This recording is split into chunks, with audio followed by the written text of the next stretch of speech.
Welcome back, everyone. So we're back to the Tandy 2500 XL2 project, and today we're going to be looking at capacitors in the monitor. So I'm going to have to catalog what's in there, and we're going to take it apart, obviously. We're going to see what's in there. We're going to replace what we can. I'm going to look through my stash. I might have a lot of stuff that I could reuse, but ultimately, it's time to resurrect it. So let's just get on with it. So we'll start off by pulling the back cover off. Now this monitor has been off for a couple of days. It's probably fully discharged, but we're gonna use the probe and make sure that the anode cap is free and clear. You get something to put those screws in. Also, we're gonna prepare it for retrobriting because that has to be done too. So, you know, why not?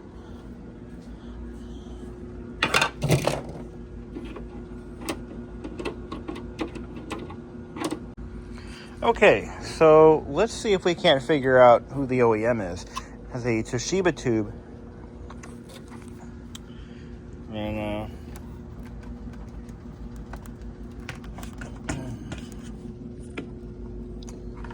let's see. It's hard to say, really. I think once we dive in there a little more, we'll get a better understanding of what we're working with.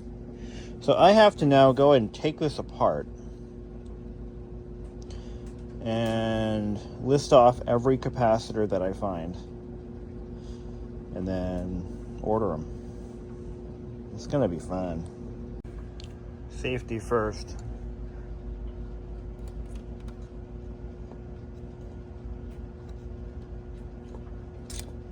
I've yet to be bitten by one of these, but I don't intend to start now.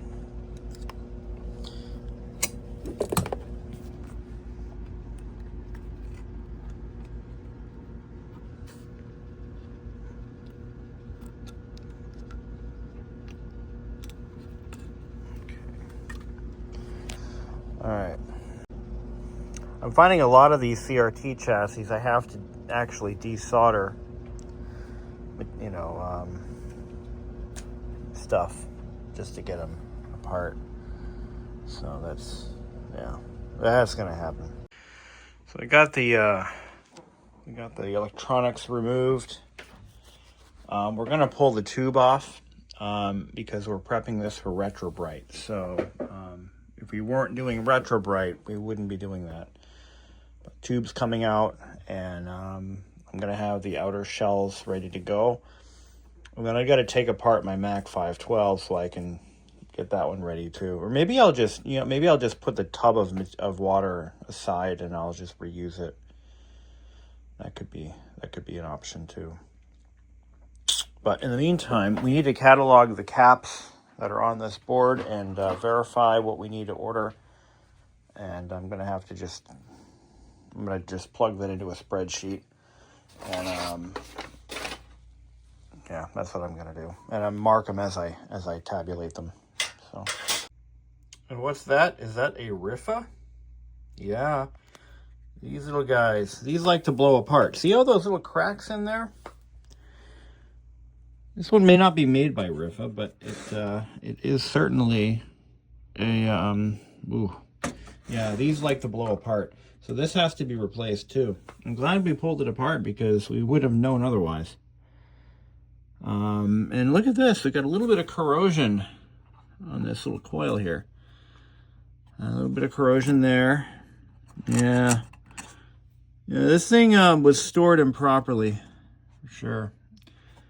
I don't see any electrolyte spills, but that doesn't mean we're out of the woods there. But yeah, this was stored in a very, I would say this was left in a location where it was exposed to extreme temperatures, like maybe an attic or a garage or porch. So that's why it's looking pretty nasty. So that's lovely. So we'll start with a cap job on this one, and we'll see where it takes us. So the issues that we're really trying to resolve are primarily,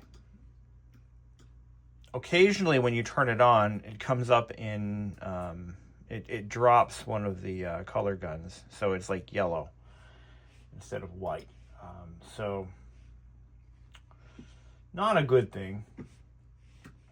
I'm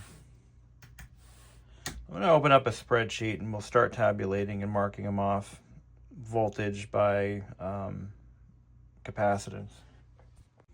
Okay, so we have all capacitors on this unit recorded.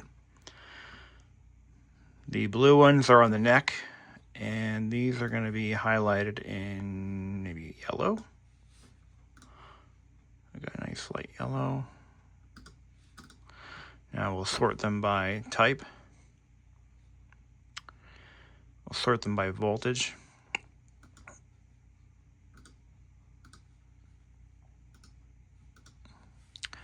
And there you go. The number and quantity and all that. So now I can use that to look at what I have on hand and then order what I do not have on hand. So we're just kind of finishing up the parts order, and I wanted to confirm the, this is a what they call a snap-in capacitor, and I wanted to confirm the terminal width. Make sure it matches, because the snap-ins have no leads. They just snap into the board. Also, while we're here, I marked off every potentiometer for its current location. You want to make sure you do that because it's kind of hard to realign these things without the proper equipment, without the reference materials, which is totally unavailable. And yeah, it's yeah. So anyway, just make sure you mark off. So if you have to make any fine-tuned adjustments, you can undo them easily. So looks like we're dealing with a 10 millimeter gap between those terminals. So you want to make sure that we order the correct part. So yeah, real important. But we have a lot of the caps in-house. I'm ordering up most of the 250 volts, and this 0.1 microfarad Ritha cap, that has to be ordered too. Perfect. That's what we need. So here are all the parts that are being retrobrited for the Tandy project. We're just going to do the outer monitor shell. I am considering pulling the power switch piece off. It's a little bit discolored, but Oreo says I should. I don't know. I'm thinking about it. Don't worry. We'll think about it, buddy. But I want to make sure I can remove that LED first. So I don't think I can, so I'm probably not going to do it. But we are going to do the shell, and that's it. And I'm going to try to time it so that I can also do the, oh, it's nice to get a piece of aluminum in my foot. I want to do that Mac 512 as well. But this is going to be a more delicate operation because I want to preserve the serial number label, which will be obliterated in the Retrobrite process because it's only paper. So I don't know how I'm going to do this one. I want to preserve that original 128 serial number. So that's the only problem that I'm going to face. Removing the logo is necessary. These actually get faded out if you don't remove them. And the label on the back should be okay. I'm going to reaffix it with some glue. But ultimately, this one's going to be, because I want to preserve that serial number, it's going to be a challenge. So we'll see how it goes. Since I'm retrobriting this, I figured why not do the 512 at the same time? This Mac 512 was just given to me by my fiance. She actually found it on Marketplace and she arranged the pickup and negotiated the price, and I couldn't be happier that she got this for me. I think it was a very sweet gesture on her behalf, and we're gonna honor that by doing it up right. So I've ordered a complete cap kit for this as well, a logic board and analog board. This machine is 45 years old, so I think it it really, or 40, it's 40 years old. And as of last September, 41 years old. So yeah, it's a prime candidate for a cap job, and unfortunately, it looks like it just kind of sat in front of a window for 40 years in an abandoned house or something. It looks pretty bad. I mean, the coloring is just so far gone, so far off that yeah, it's gonna take some retrobriting to clean this up. But we're gonna totally do that, and we're gonna start by taking it apart. But yeah, since I'm going to have all the Retrobrite stuff all set up in my driveway, I figured let's just do 2 machines at once. I mean, that's, oops, that's the ultimate way to do it, isn't it? So let's get it apart, and we'll strip its guts out. And since I have the cap kit already on order, it should be here a couple of days. I'll already have all the boards out. We'll get those done. We'll get the Retrobrite done, and get her back together. I still do not have a keyboard and mouse for this. I'm trying to cut back on my expenses. A keyboard, the proper keyboard for this is going to be a standard QWERTY keyboard without the numeric keypad. That is what this machine would have originally included. And those are commanding a bit of a premium right now. But I want to point out, you know, I mean, doing a keyboard as a one-off is enough. It's nothing to do that. I mean, they're easy to get apart. They're easy to work on.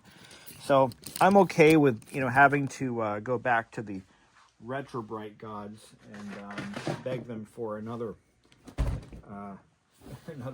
session, if you will. So the way I Retrobrite my equipment, I haven't done this since I was in the condo, but I am a prime proponent of the wet bath method. And the wet bath method is where you take a giant plastic container, clear, and you fill it with hot water.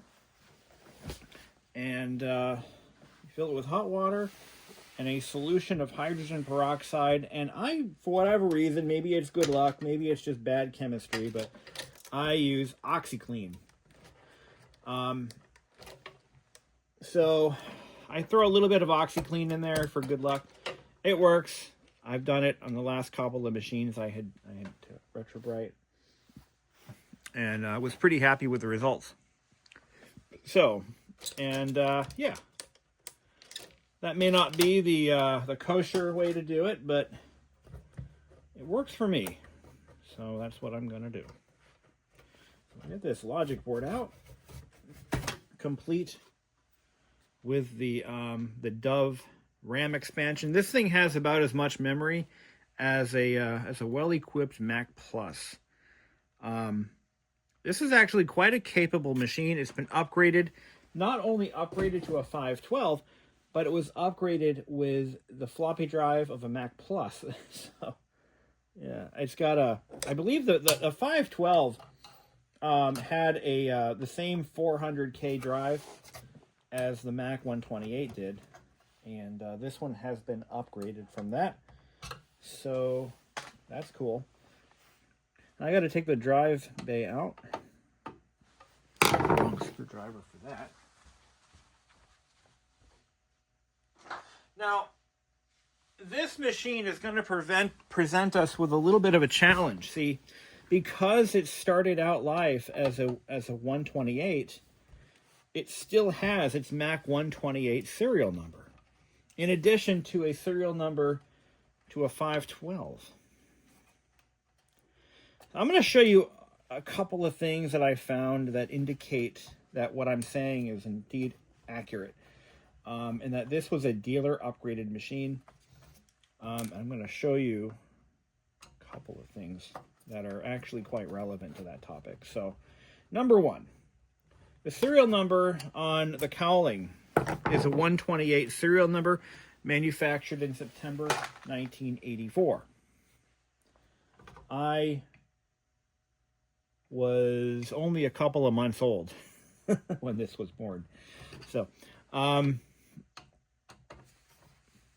September 1984 was kind of like the tail end of the 128 and the beginning of the 512 era, so it's not unlikely that this machine may have been purchased and immediately upgraded. Maybe it was sold at a discount, got a good deal on it, I don't know, but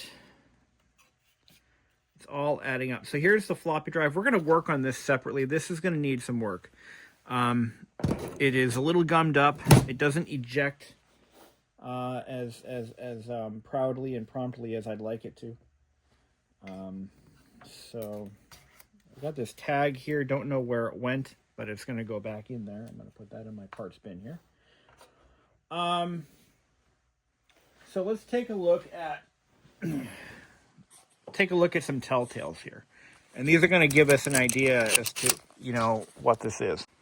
So here's the back cover, and you can clearly see that this label was applied over top of an existing label. So that label back there is a 128 label, an original Mac 128 label. So this was applied over top of that. The badging on the shell here, the original 128 just said Macintosh. But what they did was they were still using the original 128 case shells, and they narrowed out the font, and they added 512K. So this is an original 128 case shell. All the badging, by the way, has to be removed, and you can tell that it's been removed. See, there's a little tool mark right there, indicating that this badge, or what was here before, was removed and this was added in place. This was more than likely a dealer upgraded machine. Maybe it was a leftover stock. Who knows? But in addition to that, at some point, somebody put in an 800K floppy drive. So this machine has had an interesting life. It has been well loved and cherished by its previous owner, and they just kept upgrading it. This is a model that Apple no longer subscribes to, but it is cool when you come across something like this in the wild. It is neat. So we need to discharge that CRT. So before we go any further, I'm going to attach this to chassis ground. Now this, for the keen observer, is an authentic Apple 0760381 CRT discharge tool. I use this thing quite often. So we're not going to touch anything. We're going to just stick our probe under this anode cap. Okay, we're going to try to make sure there's nothing in there. No, want any pixies coming out at me. All right, we should be fine. This thing has been off for so long that I would be surprised if it still had any chute in it. There we go. Disconnect the anode cap. Okay. We're going to pull look at this. This is a monochrome monitor. Look at this little itty bitty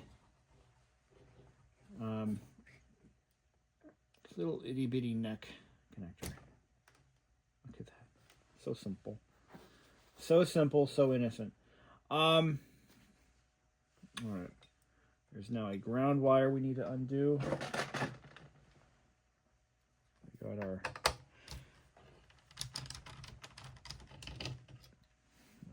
we'll just undo all the CRT screws while we're down here.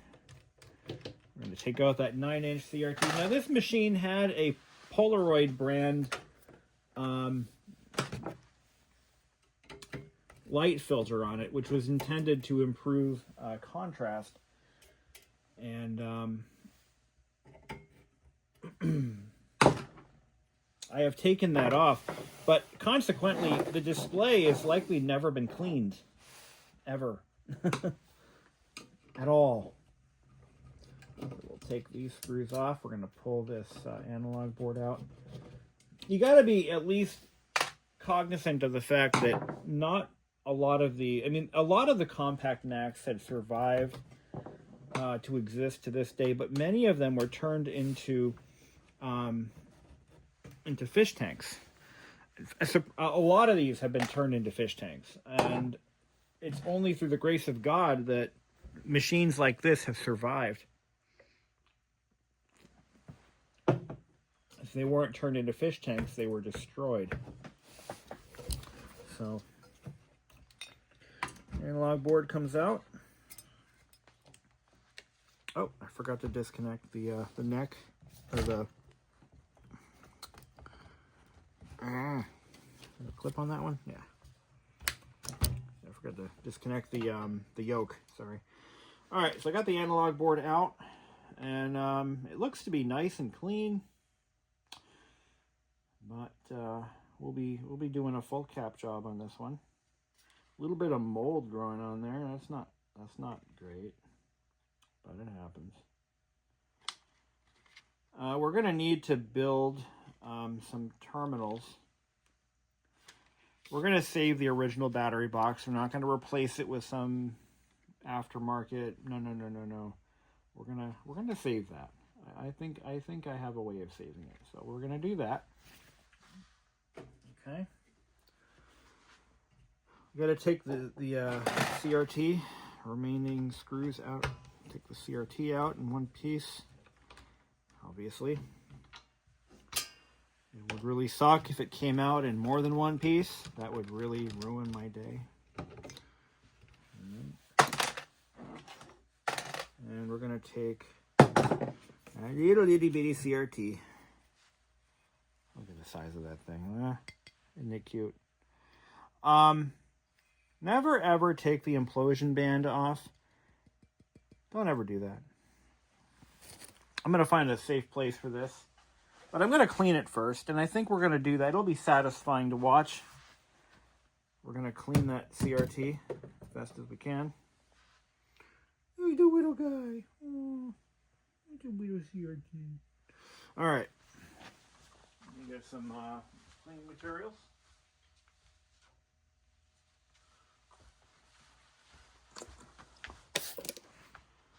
All right, let's clean off 40 odd years of grime and filth. Take that off. Is it possible that these had, so some computer screens back then had a nylon mesh filter on them. I'm wondering if that's what this used to be, but no, that's probably not the case. That's just there to cushion the blow between the implosion band and the, yeah, look at how dirty this thing was. One thing I never did was check it for burn-in. And I'm going to take a good look at it real quick. And yeah, it's got a little bit of burn-in, but it's not that bad. I can see the menu bar. It's hard. I don't think I can get it on camera, but you can clearly see the menu bar. Yeah, it's got some burn-in, but that's all right. You know, this was somebody's workhorse. This was a computer that actually probably made somebody money at one time, or maybe it was could have been used in a school. It could have been used, I mean, in a variety of applications where it was definitely in demand. So we're going to give it a pass on that one. But I could easily find another CRT for it if it was bad enough.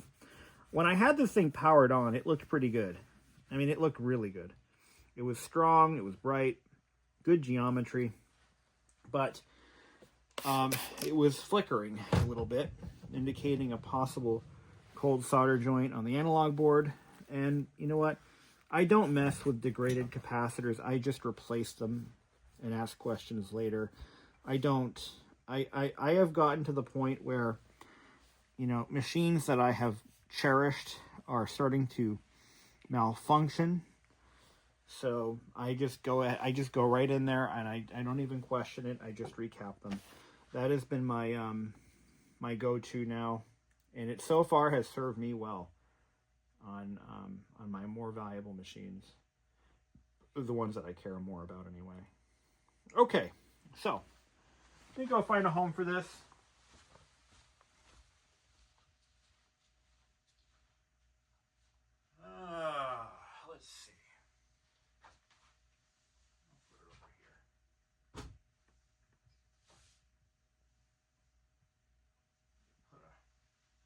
cloth under it.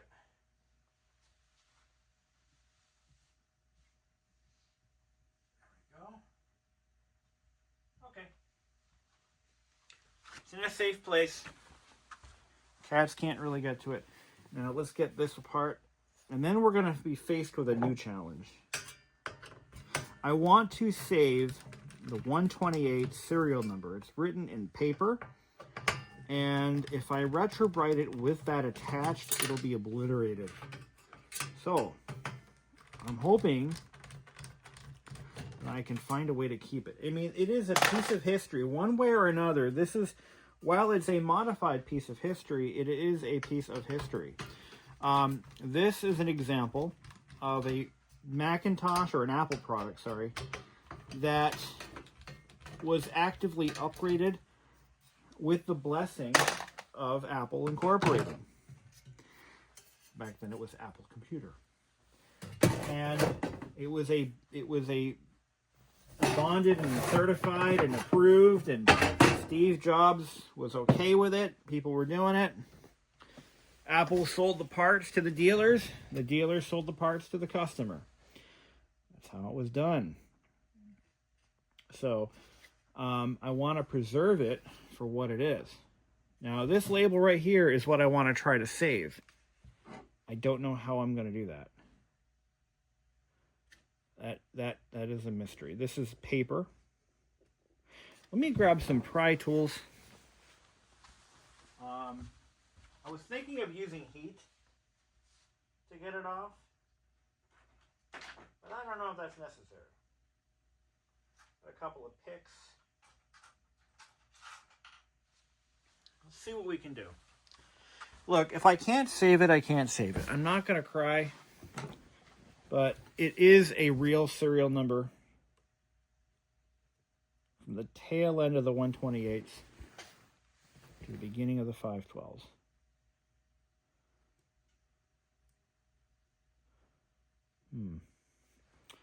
Will it peel off in one piece, or am I going to have to fight this? Okay, it's already tearing. Is it tearing? Yeah, it's tearing.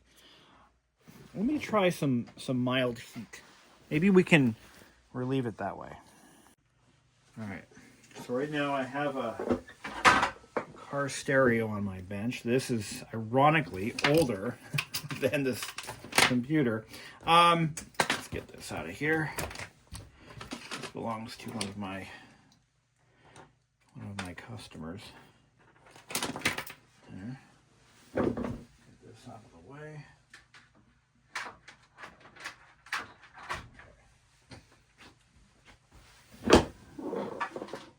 All right. Let's try low heat.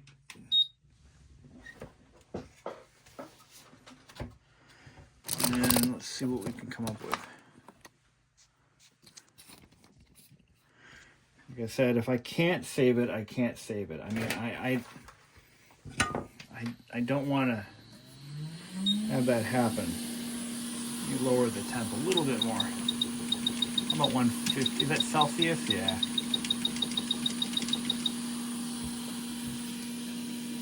Not enough to burn anything, but it's still too hot. Try 150.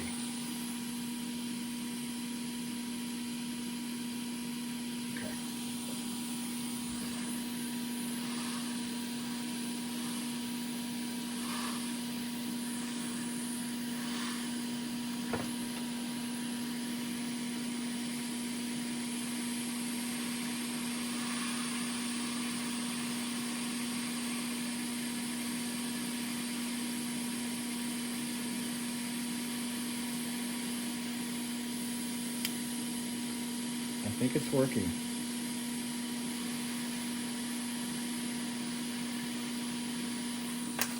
Here's my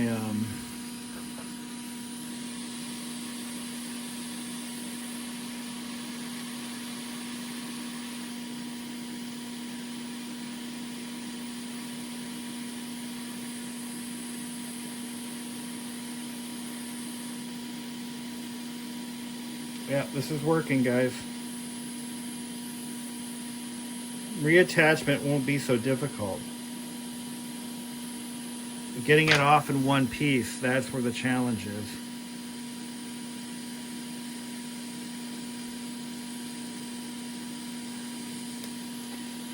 Okay.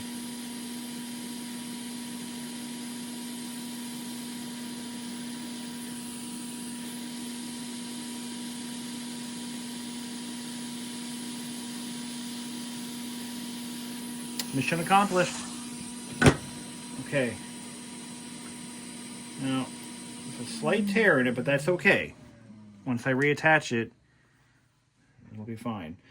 Now we got to get the Apple logo off as well. So you want to make sure that when you're retrobriting something like this, you really want to debadge it, because the process of retrobriting will fade it to nothing. And I don't think that's what you want. So yeah, it will fade it out and it will look awful. Ask me how I know. I think it's my my 2GS, that happened to my 2GS to an extent. So I'm going to heat this up just like we did with that. And I'm going to push it through to the back. I have we got this tool here.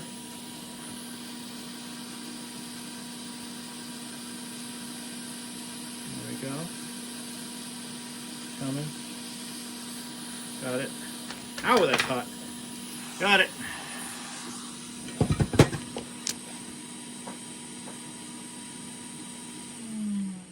Okay. Oh. Pushed it back on. There we go. Come on. There we go. Got the badge off. All right, we're going to put these in a little sandwich bag.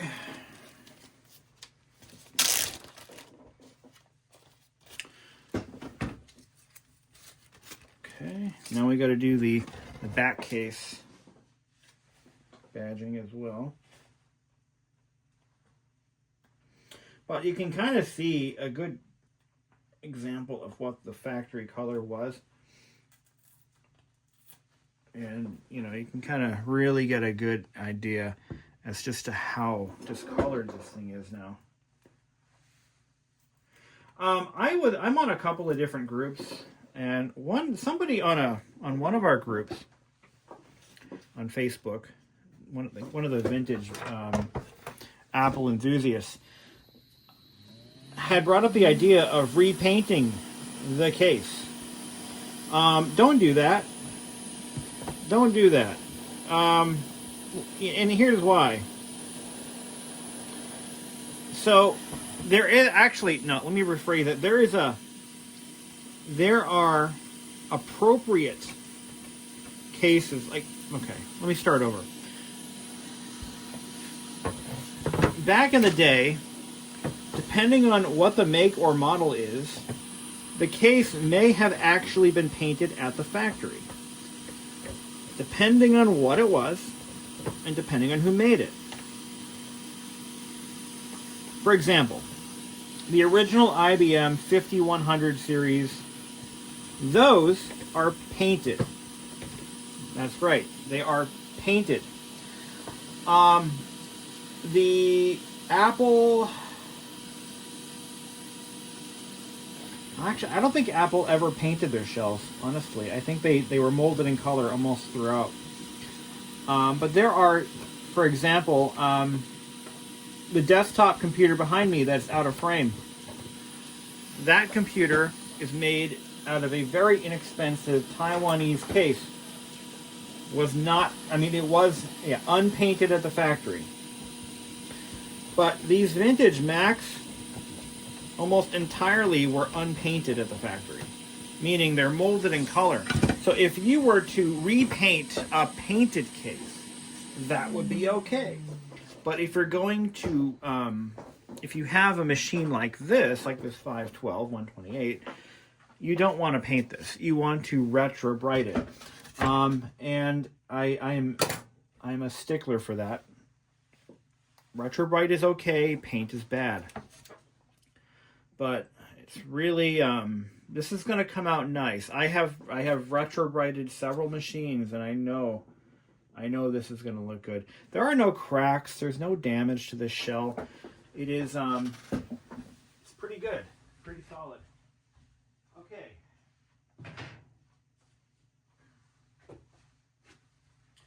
Now we need to remove the logos off the back.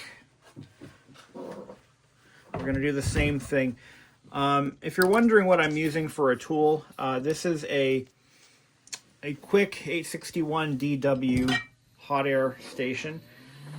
It's meant for soldering, but I use it for anytime I need a precise level of heat, controlled amount of heat. When I go to this one, I use this machine. It's of course, having one already on the bench is helpful. All right, I'm gonna pop this logo off. I'm gonna do something a little bit uncouth when I finish this machine. I'm gonna put this logo on the front. Are they the same? More vivid. You know, are they the same size? They're the same size. I don't know if that would be accurate, though. No, it wouldn't be. Let's not do that. I was going to say, I was going to put it on the front because it's in better shape. But on the other hand, the background color is different than this logo here. So we're not going to do that. Now, this logo has been removed before. Well, one has been removed from its place. I'm just putting a light amount of pressure on it. Not enough to pop it. You just want to soften the glue.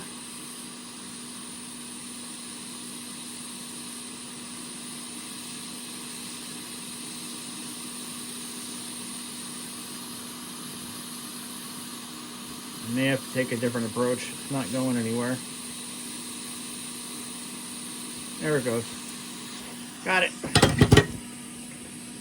You don't want to put too much pressure because you'll dent it. These are aluminum. Okay, so that used to be a Macintosh. It used to say Macintosh and nothing else.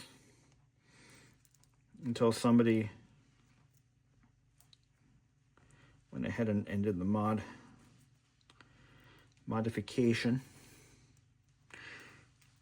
So we've got the badges off. Now, what about this? What about this badge? What about all that? Do we leave it or do we retrobrite it in place? Well, I'm glad you asked. Nobody asked. I'm going to leave it in place, but I'm going to fix this corner. We're going to take a little bit of glue and we're going to glue that corner back.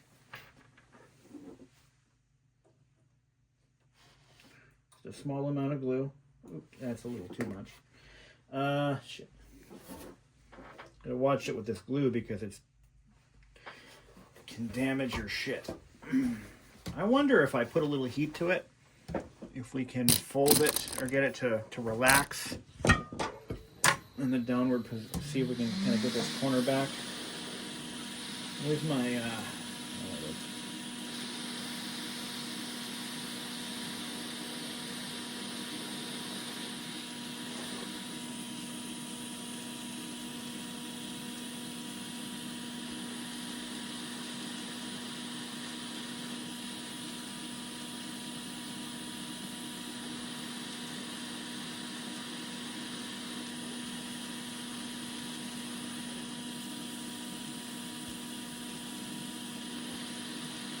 it's helping.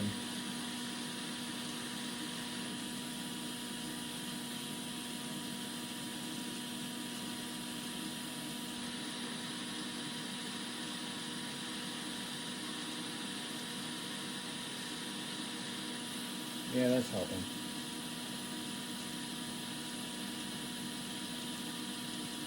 I think we fixed it. So that corner is where it needs to be. It's not peeling anymore. Yeah? You like that? All right.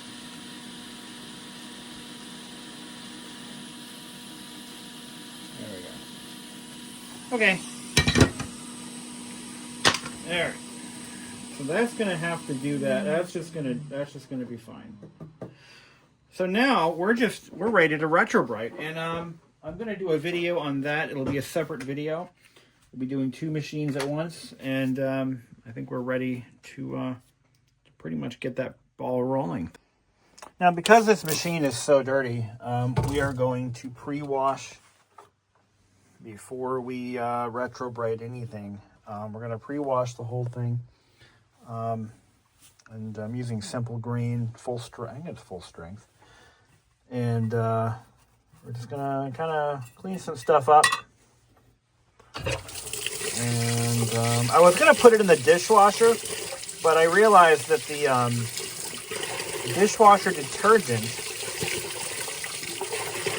will attack the metallized coating on the inside. So for EMF compliance, for FCC compliance, this is a metallic conductive coating, and you don't want to, and dishwasher detergent is caustic. It will ruin it.